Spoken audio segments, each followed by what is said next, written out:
Drama serial मायरी के आने वाले एपिसोड में दोस्तों आप देखेंगे कि आखिरकार फाखिर एनी को छोड़कर चला ही गया इस्लामाबाद।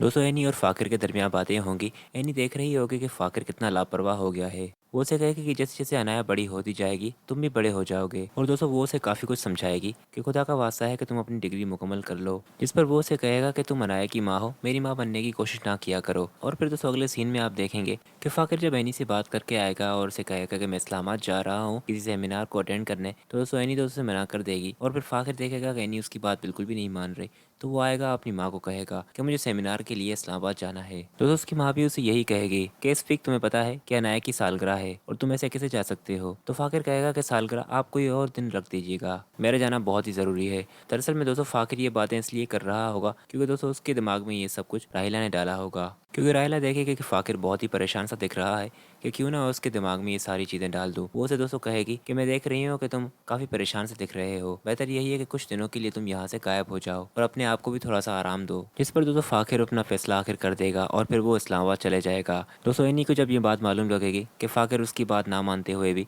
इस्लामाबाद चला गया, तो दोस्तों वो बहुत ही रो रही होगी। तो समीना आएगी और उसे दिलासा देगी कि फाकिर को मैंने बहुत समझाया पर फाकिर ने मेरी बात भी नहीं मानी। जिस पर दोस्तों इन्हीं अपने दुखड़े सुनाते हुए उसे कहेगी कि फिर इस सब में मेरी क्या गलती, मैं ही सिर्फ क्यों अनाया की माँ बनते फिर रही हूँ। जितनी मेरी जिम्मेदारी है उसकी भी जिम्मेदारी है फाकिर की, वो ऐसे कैसे जा सकता है जबकि अनाया का इतना स्पेशल दिन है, वो अपनी बेटी के लिए भी ये सब कुछ नहीं छोड़ सकता था। खैर दोस्तों पर इन्हीं सारी बातें सुन लेगी राहिला की, जब राहिला अपनी बहन से ये कह रही होगी कि फाकिर का तो बंदोबस्त मैंने कर दिया, मैंने उसको कहा कि वो इस घर से चला जाए कुछ दिनों के लिए। पर दोस्तों राहिला को ये बात नहीं मालूम होगी कि एनी उसकी बातें सारी सुन रही है, कि राहिला ही थी जिसने फाकिर के दिमाग में ये सारी बातें डाली हैं। और फिर दोस्तों एनी जाकर ये सारी बातें समीना को भी बताएगी और फिर समीना जो हालत करेगी राहिला के साथ वो तो देखने लायक होगी।